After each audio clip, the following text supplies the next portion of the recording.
Good afternoon, anti-novelists and Lilligans, curious onlookers and friends. I wanted to take this opportunity, since we are officially at day 25 of posting.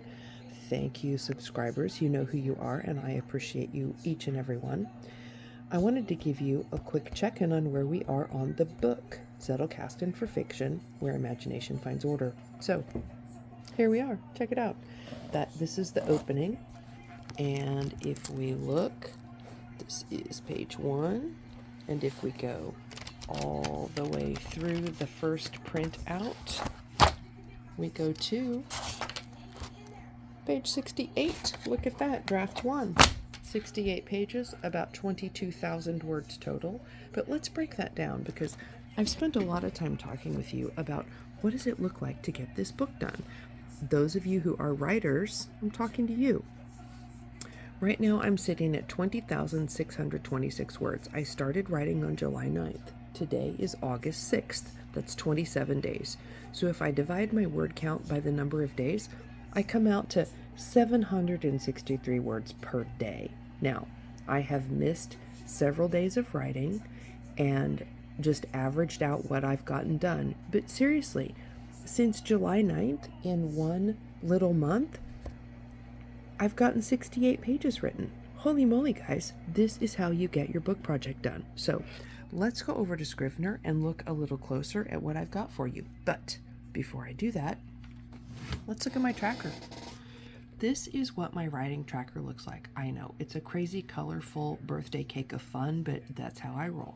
So coming into July, this shows you that I'm posting my YouTube video, I'm reposting it in my social, where people follow me, and this is my word count. So I'm literally keeping track on a daily basis of my word count. Oops, 0 day. Oops, 0 day. So you can see, sometimes, big birthday for my man, things get in your way, but that's okay. What you do is you get back on track. So this is my high level kind of content planner. This is my little baby, just quick at a glance planner. So you can see, word count, good. Word count, going up. Word count, whoops, nothing on Monday. So I carried it over to Tuesday. 19,977, 20,177. Good day. Whoops, 0 day. Still at 20K. 0 day, still at 20K.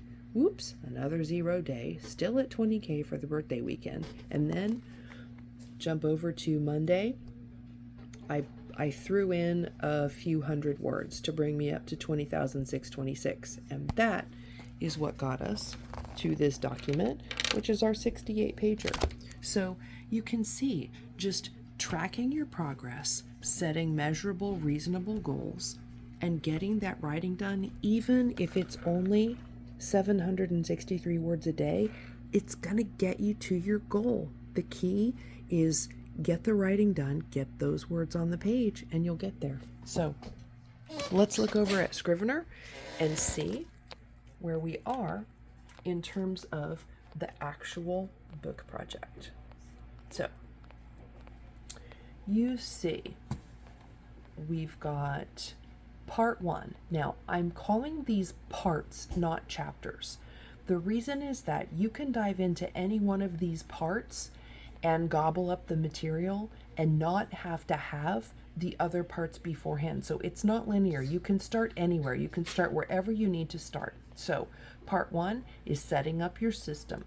This is where I walk you through setting up your Zettelkasten, major plot points. I've got you a beautiful novel cheat sheet that gets you your major plot points to get you started if you are a mega plotter. If not, I've got other treats for my pantsers later on. I've got my 8 major plot points, my 25 prompts. I've got scenes and sequels and how you get those written out. I've got scene transitions wrapped up in a nice worksheet. I've written a whole chapter on pantsing with purpose for my pantsers. I've not left you out. You don't have to be a crazy plotter to use this system. The Zettelkasten is for everyone. I've added plotting like a systems thinker, which is a really fun chapter on modeling your story. I'm totally excited to share that. Then we get into part 2, which is on character development, where I give you all of my character development tools. Super fancy and fun. Part 3, drafting your team. That is where you officially begin thinking about your protagonist, your antagonist, and all of the other players in that story. I'm going to give you worksheets for those. We're going to walk through it together. Part 4, the foundations of the novel. Some of you may know, most of you don't know, I taught writing for 16 years at the college level and for many years at the high school level. And then I also taught in community classes for a decade. So I have shepherded many, many writers through this process. And what I discovered was many of them had no idea what a novel structure looks like or what it could look like.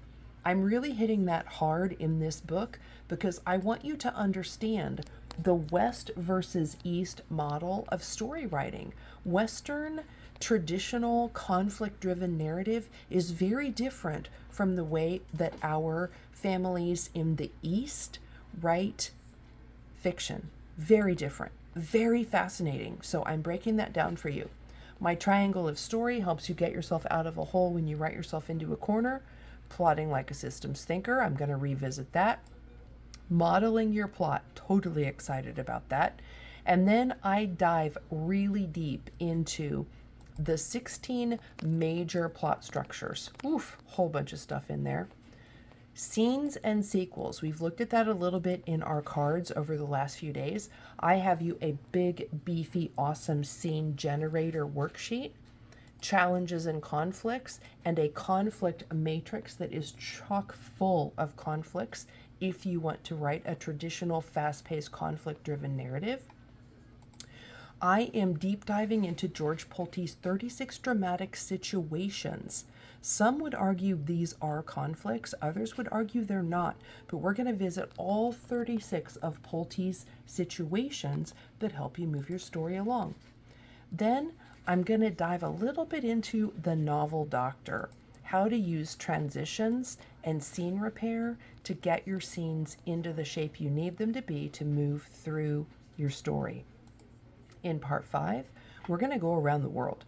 I've only populated 6 countries so far, but again, I am taking a super deep dive into these countries so that I can bring you a bird's eye view of what those countries' stories look like, how to write those narratives. Because what I want for you is I want you, I'm pointing at you, to be able to write the story that you want. And that doesn't necessarily mean traditional Western style conflict driven narrative. So I'm giving you those tools. I'm breaking them down. And then I'm going to go through a big chunk of different kinds of story structures and break those down. The traditional ones, the new ones, all of the story structures that you might want to use.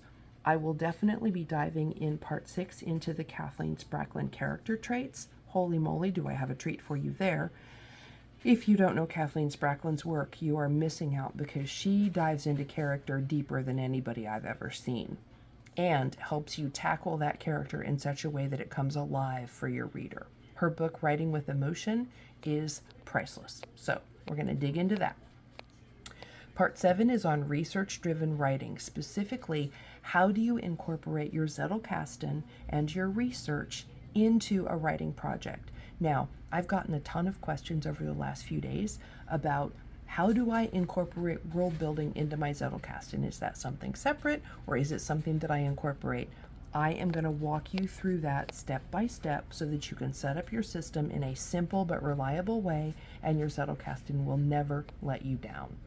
We do a little bit on editing. I'm going to talk about continuity edits, developmental edits, what the different kinds of edits are, when you need to call in an editor. We're going to get into that. Then I'm going to add a question and answer section. I have gotten a ton of questions that I think are helpful just in general, so I will add that. And then I've got a whole bunch of appendix material to help you get your Zettelkasten for fiction built in such a way that it serves you. So I just wanted to give you this check-in since we are at a zenith of 25 days of videos for the Zettelkasten for fiction. I will continue writing and diving into these different areas. I am still fully on track to have this book finished for you, by September 21st. And at that point in time, I will be ready to put up pre-orders and start taking names for people that want to be the first ones on board. So if you go to victoriacrowder.com, you can drop your name into the email list and they'll make sure that you're notified. Otherwise, head on over to LiLLiPub, because every Saturday at 1 o'clock Central, we do workshops that you are all invited to join, hang out with us, talk about your stories, get that actual one-on-one help. This is probably the only time from here going forward that you will have total free access to me to help not only you, but the whole team shows up on Saturdays and we all workshop each other's books. It's pretty awesome when you think about it. So come on over and join us, because we would love to help you and have you on board as we all talk about the stories that we're working on. So I will leave you here today with this short update on the Zettelkasten for fiction book. And I thank you each and everyone for subscribing and liking and recommending me. I owe you a debt, because you are literally every day making me smile and blowing my mind. So I will see you tomorrow.